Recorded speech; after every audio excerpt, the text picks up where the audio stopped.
আমাকে তোমার এখানে দেখতে। নিজেকে একজন সুখী মানুষ ভাবতেন দীপা খন্দকার, কিন্তু তার সে বিশ্বাস ভেঙেছে প্রিয়জনের প্রতারণায়। এমনটা বাস্তবে নয়, গল্পে। নাটকের নাম ভালোবাসার অন্য নাম তুমি। যে গল্পে ভালোবাসা যেমন আছে, তেমনি আছে পারিবারিক সম্পর্ক, আছে জীবনের টানাপোড়েন। রাজধানীর উত্তরের এক শুটিং হাউসে চলছে ঈদের জন্য তৈরি নাটকটির দৃশ্য ধারণ, যেখানে দীপা খন্দকারের সাথে দেখা মিলল শহীদুজ্জামান সেলিমের।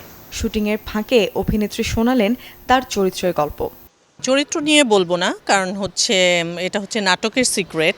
কারণ আমরা চাই যে নাটক দেখে মানুষ চরিত্রটা আবিষ্কার করুক। একসাথে যখন আবার কাজ করি, সেটটা অনেক ভালো লাগে। মানে একসাথে বসলে গল্প করতে বা স্ক্রিন শেয়ার করা, এমনকি একটা সিন যখন করি, সেই একটা ভালো লাগা কাজ করে সব কিছু মিলে। আর গল্পটা সুন্দর, একটা সুইট একটা গল্প।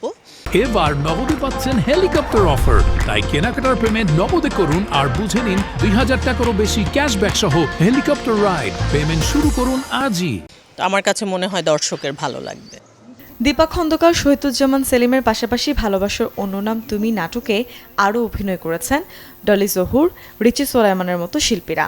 মানিয়ে নেওয়া মানেই যে মেনে নেওয়া নয়, সে বিষয়টি ফুটে উঠেছে নাটকের গল্পে।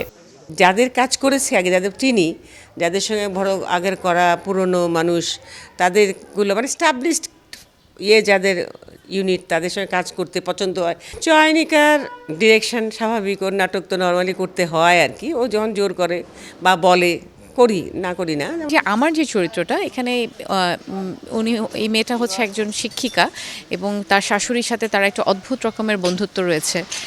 হাজব্যান্ডের সঙ্গে তার অন্যরকম একটা প্রেম ভালোবাসা, এবং সেই সাথে একটা ভালোবাসার সাথে একটা যত্নের ব্যাপারও থাকে মেয়েটার। ইফফাত আরিফিন মাহমুদের চিত্রনাট্যে ভালোবাসার অন্য নাম তুমি একক নাটকটি পরিচালনা করেছেন চয়নিকা চৌধুরী। নির্মাতা জানান, দর্শকরা নাটকটির গল্পে নিজেদের জীবনের প্রতিচ্ছবি খুঁজে পাবে। এটা আসলে ঈদের জন্যই, এটা রঙ্গন প্রযোজিত একটা টেলিফিল্ম, ঈদেই যাবে। শুটিংয়ের ফাঁকে নির্মাতা জানান, সবকিছু ঠিক থাকলে আসছে রোজার ঈদে টেলিভিশনের পাশাপাশি অনলাইনেও মুক্তি পাবে ভালোবাসার অন্য নাম তুমি। Desk report, channel 24।